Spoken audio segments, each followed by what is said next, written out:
everybody, and welcome to another episode of Horror Movie Night. This week, we are continuing our Listener Submitted Month and are joined with yet another guest, our friend Robert Bacon of the 91 Donkey Lane podcast. Yay! That's me. Thank you for having me. Oh, is this going to be the kind of episode where Matt just annoys me the whole time? Because that's what it's... Scott is angry today. I'm having no...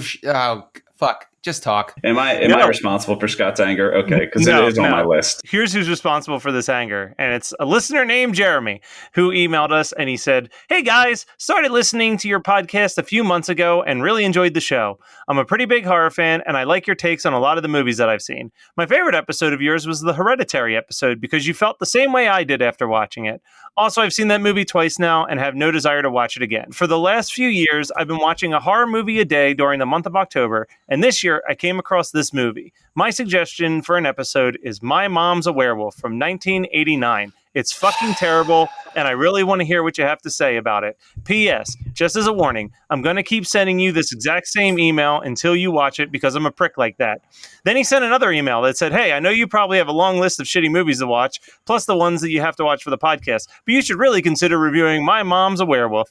It's terrible, and I really want to know what you have to say about it. My favorite part of the show is when you talk about what you watched this week. I'm usually listening to the podcast when I'm either running, driving, or at the gym, so I can't stop what I'm doing to write down some of the suggestions. I was wondering if you could put together a small summary of the movies that you watch in the description of the podcast, just so we all have it as a reference. Just a thought. Anyway, love the show, and Matt's laugh is worth listening for the show alone. Jeremy."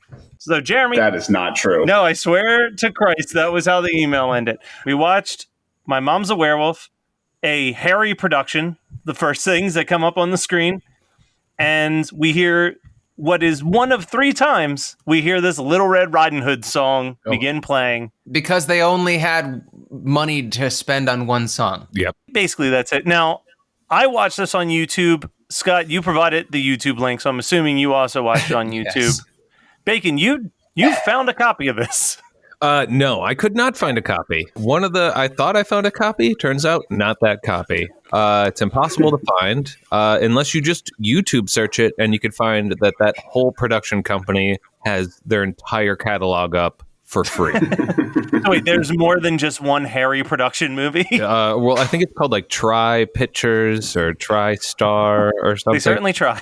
Oh, Movie's got a whole lot of trying in it, but not a lot of success. I motion that we never do Listener Submitted Month again. Because it's always a mistake. I disagree because It gives you a month so that you aren't on the hook for picking movies. I know.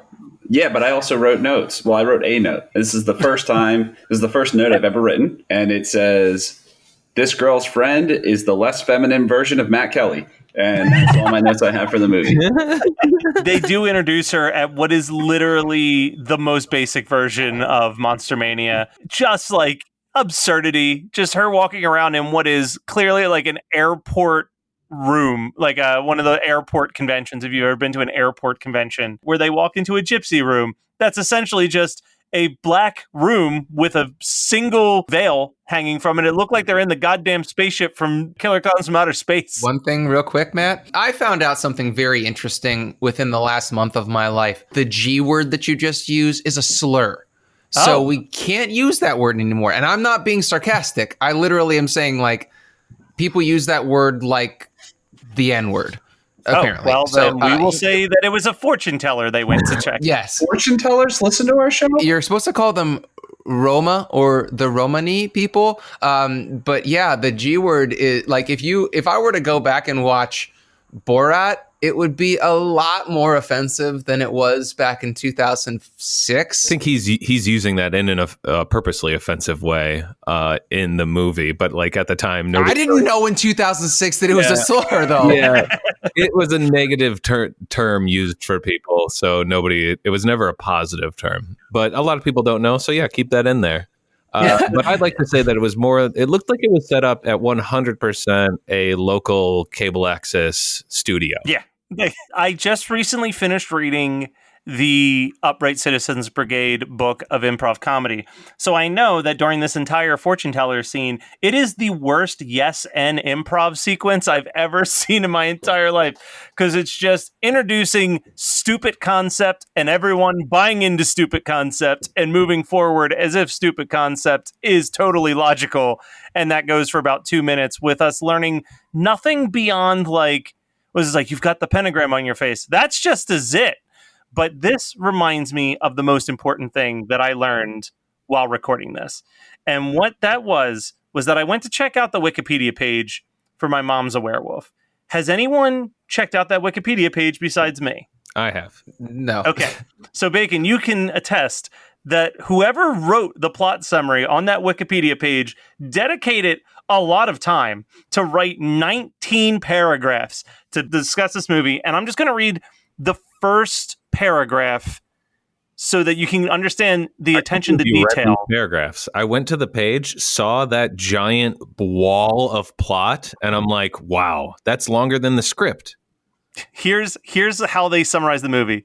Leslie is an average suburban housewife who is fed up with her boring life and especially continually ignored by her husband, Howard. She finds herself watching TV with the family dog more often than spending time with the family. Meanwhile, Leslie's daughter, Jennifer, is reluctantly being dragged to a sci-fi and horror convention by her horror-obsessed friend, Stacy. Although Jennifer is disinterested and skeptical, she agrees to have her fortune told by a palm reader at the convention. The fortune teller seems pretty phony at first, but then tells Jennifer that she sees a sign of the pentagram on her face, although Stacy thinks it's just a zit, and warns her that she will struggle with an unholy evil over the next few days. Jennifer jokes that she must mean the Halloween party that she's been planning for later that week. It is like beat for beat every single thing that happens, including quotes explaining jokes. Like, it is insanity that someone took all the time in the world for this movie. I'm so confused. Just go to Wikipedia, read the Wikipedia page, and that's all you need to do to get this whole movie, essentially. I don't suggest watching. Yeah, and there are no jokes in it either. No. The very first line that is said in the very beginning is she gets on the phone with her husband, and the husband says, how's my grandmother? And then the mom says, your grandmother misses her big cucumber. I don't know if you guys heard that, because it was just... Oh, I heard it because I was like, that sounds like that's a penis joke. And then the conversation kept going, and it definitely was a penis joke. And it was all in one shot, one long take, because this director likes to do one angle, one long take, call it a day. How are you going to film a movie in 5 days otherwise? So there's a scene in the movie where the friend Stacy is like, this is just like in that movie Nudist Colony of the Dead from 1958. And I was like, man, let me Google this, because there's nothing I hate more than when they have a horror-obsessed character who just name drops fake horror movies. There's plenty of horror movies in the world. You could just use a real one. So there is a Nudist Colony of the Dead, but it was made in 1991 by the director of My Mom's a Werewolf as his fucking damn it. No way. Yeah. Also found out that this is the same writer-director who brought us the highly homophobic and offensive Curse of the Queer Wolf. Mark Hero, is that his name? Wait, Yeah. that movie's offensive? Yeah, shocker. There's a moment in this movie that I have been thinking about since I watched it yesterday, and it's at that horror convention, and it's that the two characters leave, and then for 30 seconds, just a guy with a mask walks up to the camera and is just like, boogada, boogada, boogada, and then walks away, and there's no explanation for why it's there. They never come up again. It's almost like they were not supposed to be filming there, and someone was just like, hey, look at camera, baba booey, and then walked away. Transitions are difficult, Matt. Yeah. It was a scary transition. I liked it. I'm glad that they finally made a goddamn choice in this movie. One of the choices they made in this movie was basically to ADR most of it. Yeah. Man, when she's driving in the car and she's like, oh, gotta get that flea medicine. I was like, man, this movie's gonna be super fucking ADR'd, isn't it? And then she's walking around this weird pet store where there's nobody except for John Saxon. And I was like, okay, yeah, no, this is going to be almost entirely ADR. Got it. I know what I'm strapping in for. Thanks, Jeremy, is what I kept saying to myself while I watched it. I mean, if you turn it up really loud and listen very carefully, you could tell it's ADR. This also introduced something that I never knew existed in werewolf lore, which is that they're afraid of fire. Like, I know that they're afraid of a lot of things, but I didn't think fire was one of those things. Well, they're still half a person. Yeah. That's They're still a person deep down. I mean, and if they see a controlled fire in a restaurant, they're going to freak out and leave. I also thought that the rule was that it needed to be a full moon.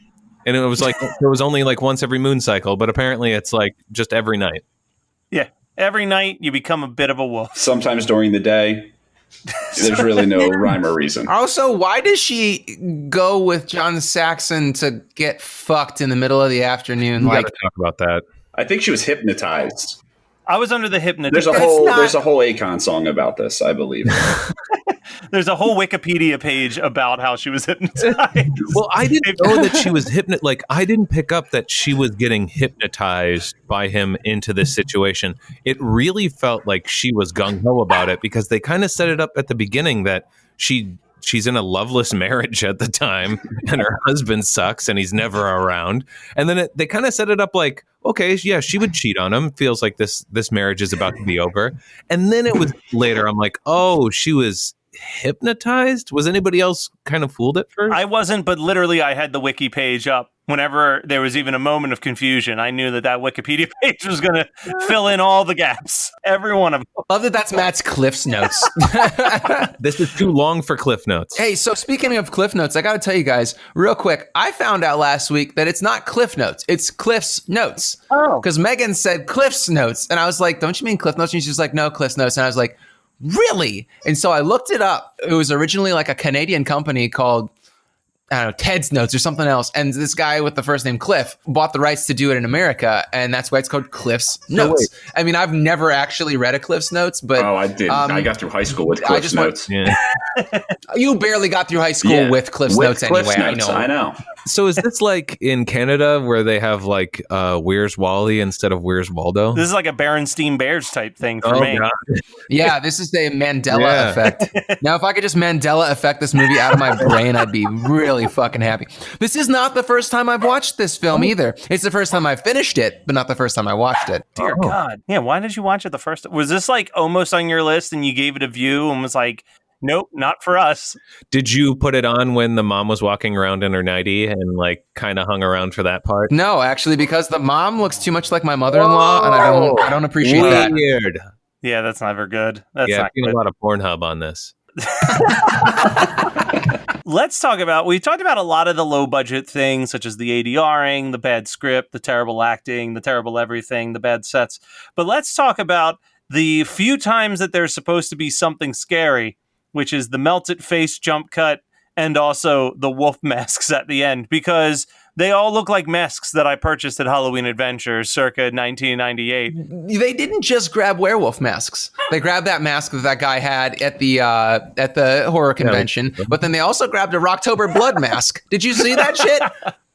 It's at the very end of the party, and this guy's like, red party, and he's like in a Rocktober blood mask. I'm like, what the fuck? How is that happening? I mean, part of me believes that the party sequence and the guy at the convention walking by was literally just, yeah, if you want to be in this movie, you got to bring your own mask. I don't think they had someone. Like Rocktober blood was what, 86? Yeah. And so 3 years later, there's no way that was like still hanging out unless they got it at like the dollar store and they're like, oh, this is 3 years later. Like, got to get rid of this. At the dumpster. This movie is not about the props or the monsters. It's about the sex appeal of that mom and sexy man werewolf who takes his shirt off and he is just head to toe hairy already. They were trying for Robin Williams, and then they're like, I can't get him. You know, let's get the second hairiest guy in Hollywood, John Saxon, and let's just put some spirit gum on his back and just add some pubes. Yeah, his stand-in was just like a pile of hair. So when I cut the dog's hair at home, I'll always tell Megan, like, I'll show her the shaved off parts. I'll be like, found you another dog, and we should just like sell that to Hollywood. That's the thing that I do too with my cat. Whenever I like brush her and I get a little ball, and then people take photos of it and share it online and like subreddits. Why is that a thing that we do with animals? No. We take their fur off and then we present it like, hey, look, this was on an animal once. To be fair, probably most of the people on that subreddit are fucking perverts, so they're jacking off. Any subreddit I'm on is filled with perverts. I mean, why you're I'm there. Hello, fellow pervs. Hello. Oh, I like you. Oh, yeah. Oh man, but if we're talking about perverts, let's talk about John Saxon in the sex scene, the first sex scene, because he is sucking the shit out of the mom's toe, and it's like Quentin Tarantino has entered the chat. Sucking toe wasn't in the script, John.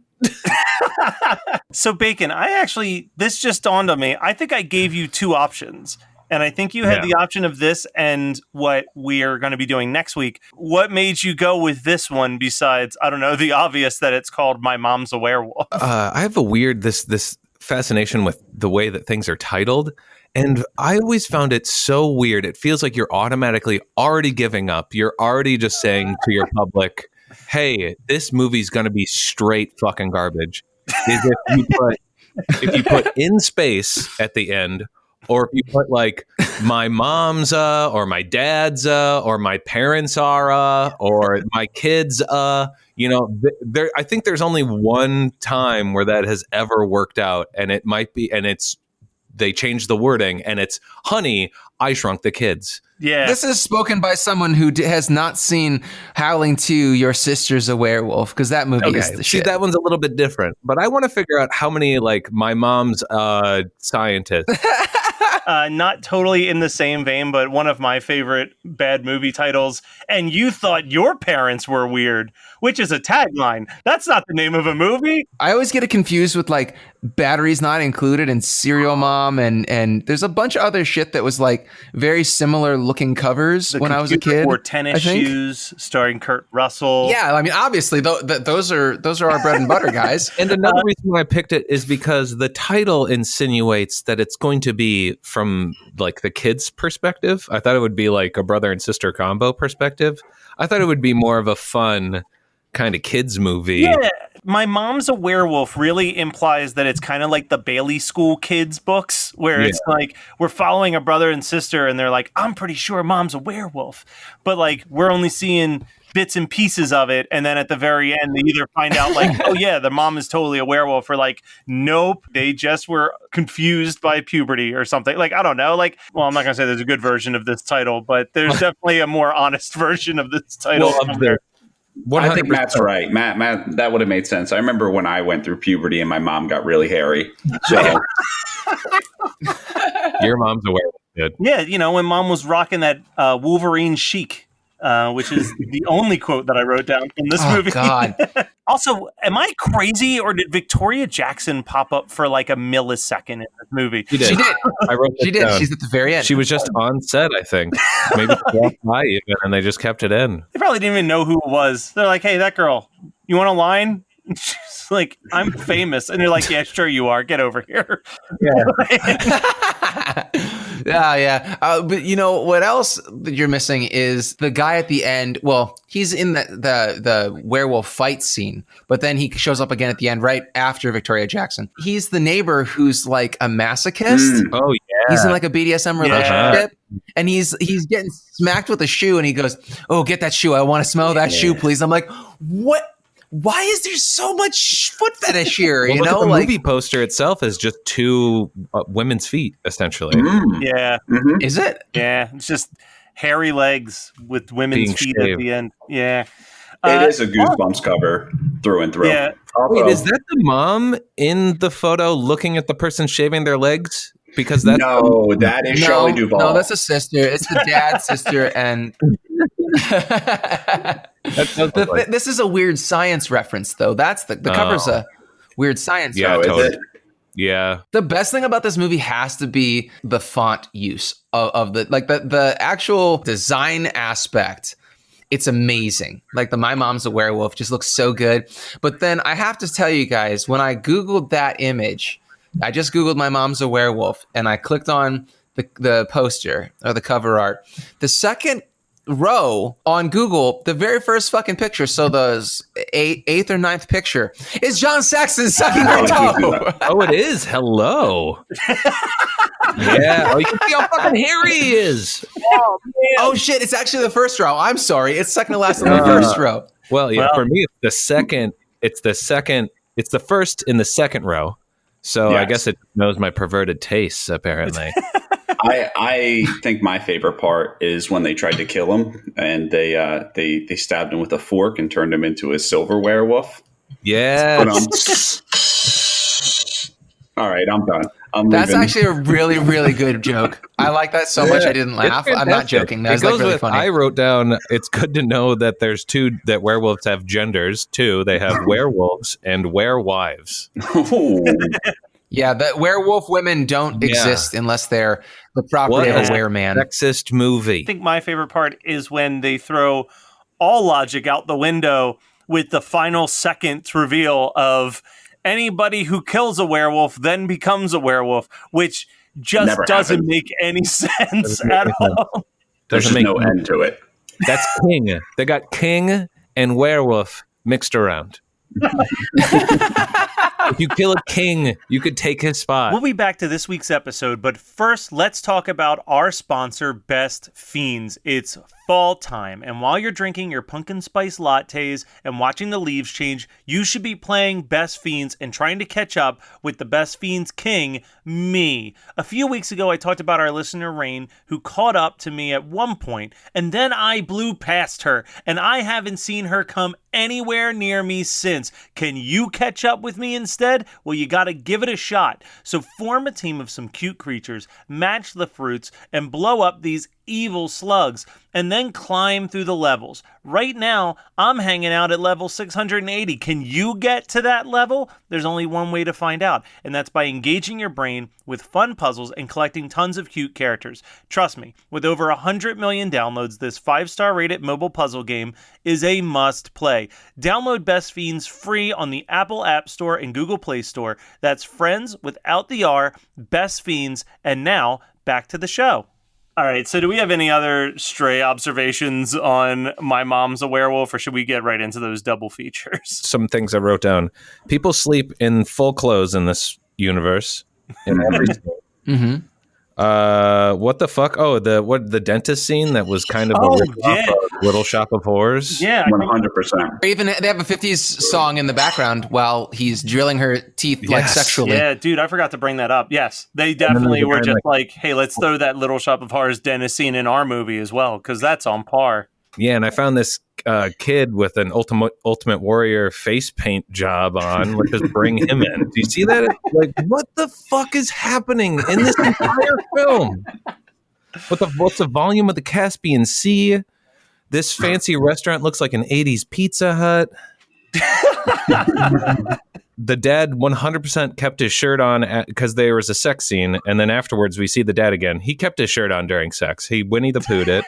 Don't we all? You know what? That's all I needed to say. All right. So Bacon, as the guest, I'll give you the first opportunity to pick a double feature to go with this film. I would maybe try to show him something from the same time period or a similar time period. I don't know if it's the same at all, with a little bit more dark humor that actually I thought was funny back in the day. I haven't watched it again, but I'd watch Don't Tell Mom the Babysitter's Dead. We literally just did it for Patreon, and it still is pretty fucking solid. Awesome. I know. I feel like that good. It didn't have a budget at all, but it had competent writers and actors from what I can remember. I went really pedestrian with Wolf Cop. Oh. All right. Episode 1 of Horror Movie Night. I said a wolf cop, wolf cop. I said a wolf cop, wolf cop. All right, Brian. So mine's actually a true story. I will finish this today, and for some reason, the ending reminded me of the Michael Jackson video Thriller, which is long enough to be considered a movie. So I watched that. And I did notice for the first time that at the beginning of the movie, he makes a written statement stating that due to his religious beliefs, he needs to know that he does not condone the occult and is not involved in the occult at all, which just seems like exactly what I would do if I was heavily involved in the occult. So I got my eye on you, Michael Jackson. I am not a foot fetishist. I am not currently sucking toes. What were we gonna say? and I'm gonna go with one that Scott already mentioned, but I mean, you got a good name is a good name. So The Howling 2, your sister's a werewolf. Wow, Well, that's a good film. It's not a good name. So good. No. It's a bullshit name because she's only in it for like 2 minutes. All right, so Bacon. Now is the point of the show where we talk about what did we watch recently that we want to talk about, and I know for a fact that you've been spending the quarantine binge watching various horror franchises. Yes. We watched all the Nightmare on Elm Streets from start to finish, but we stopped because then we got to the Freddy versus Jason, and then Nate said, well, I think we should watch all the Friday the 13th and then watch that when we get to that point. So we did. So then we watched all the Friday the 13th, which are awful. I didn't enjoy a single one of them. They're not scary compared to Nightmare on Elm Street. They are nothing. But Freddy vs. Jason was fun. Jason in Space was stupid. And now we've moved on to the Leprechaun series. We just finished Leprechaun 4 in Space. That's a good one. The next one on the list is Leprechaun in the Hood. And then also back to the hood. Back to the Hood, THA. So this is during that weird part where we didn't get to duh yet, DA. We were kind of trying to figure out how to get to the duh sound. So yeah, we've been watching a lot of that. I can't recommend any of it though. We watched True Lies. That was a disappointment. Just a lot of disappointment lately. Oh, I watched An American Pickle, and it has a lot of flaws. It has a lot of great moments. Seth Rogen does a great job in both his parts. It just if you don't think about it too much and just want to enjoy it, I kind of enjoyed it. I think thinking back on it, but it wasn't good. What's his character? Is it a pothead who never tries to make anything of himself, but he has a lot of potential to do great things? He doesn't smoke pot in this one. Okay. But I did notice that, oh my God, it's the exact same character basically from Knocked Up, because in Knocked Up, they're working on that website. And in this, he's working on an app. And he can't finish it. So it's the same old, but it's kind of fun, and it knows it's silly, and it has really light, fun parts. And there's not a lot of new movies coming out right now. So a lot of people would probably enjoy it. All right. So I actually watched a movie that Scott had recommended on this podcast before, but I'm finally diving into my Shudder, and I watched Headhunter, which is fucking awesome. Just if you want like a movie that shows what you can do with very, very little, Headhunter is the movie for you. It's a good 70 minutes, so it's a quick watch. I think it was made for like somewhere in that like 3,000 to 6,000 range. Like it's a very cheap movie. It's got maybe 2 actors in the whole thing. A lot of prop heads for the Headhunter. But it's a fun little concept taking place in the Middle Age or in the Dark Ages, where a guy lives alone in a shack and some unseen kingdom blows a horn, letting him know that they're being attacked by a monster. And then it immediately jump cuts to him coming back with said monster's head. And it's kind of just about him hanging out in this cabin and how he's trying to find a specific monster that killed someone dear to him. And then he's ready to like retire entirely once he finds that specific monster. And then the other thing that I wanted to recommend, because I helped do a live commentary for it, is Pick It Up, the 90s ska documentary that came out last year. And it is a really, really well-made and touching documentary about, a genre of music that maybe only lasted for a couple months, but how it was, kind of this geeky, dorky genre, but it was all about like racial equality and unity and like having fun. And it's just a very well-made documentary filled with tons of people from like every ska band you could imagine. Like, so you've got like the guys from Mighty Mighty Boss Tones and Less Than Jake in there, but then you've got like members of like Five Iron Frenzy and the Hippos and like some of the more B and C tier bands from that time period. So it's definitely worth watching. Lots of cool animated sequences scattered amongst to like fill in the gaps of the history of the genre from its Jamaican roots all the way up to how it became blended with punk music. But highly recommend if you have a chance to see it. That sounds awesome. That took me back all those names. Yeah. Oh, it's good times. Ska forever, I say. To me that it's nerdy and not cool and it went away and it only lasted a few months. I don't know what you're talking about. I'm listening to the Mighty Boss Tones and sucking on toes over here. All right, Brian. So we found out that if you have Xfinity, which we got free with our house, that you get Peacock, which now we have 2 things for free. And we watched a show called A Brave New World. It's got Han Solo. What's the guy's name? New Han Solo. No.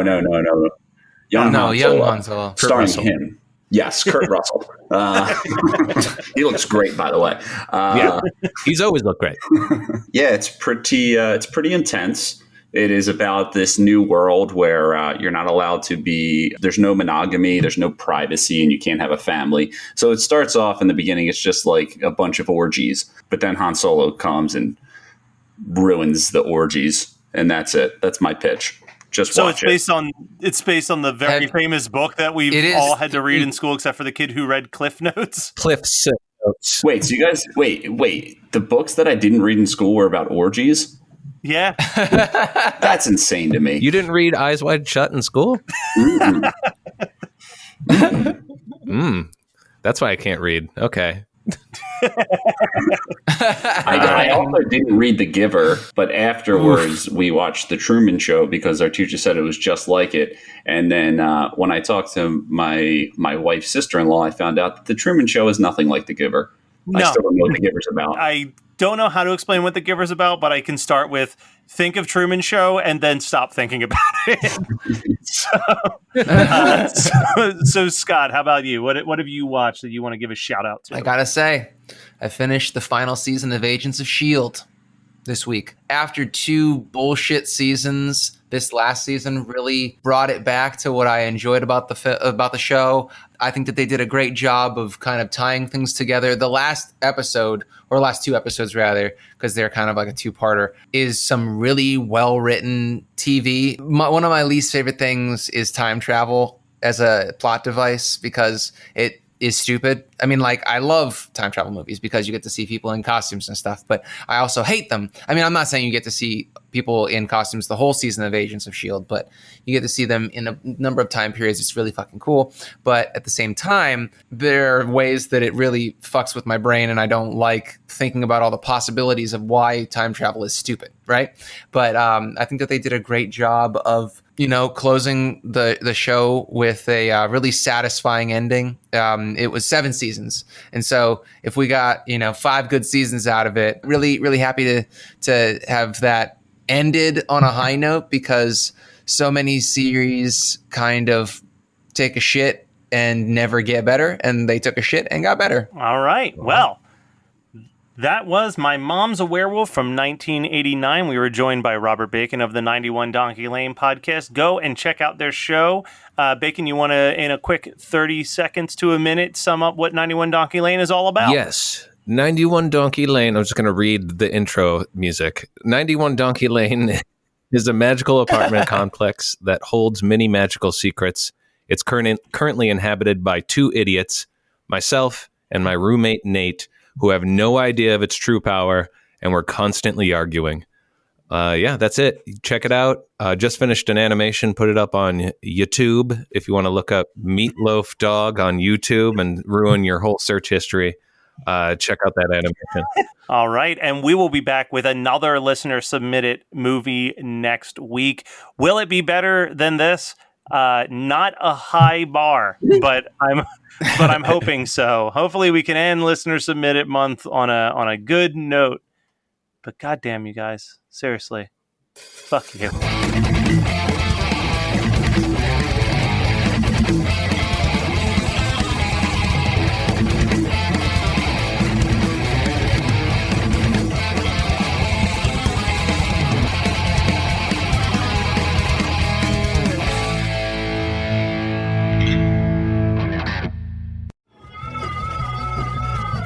You're listening to the Geekscape Network.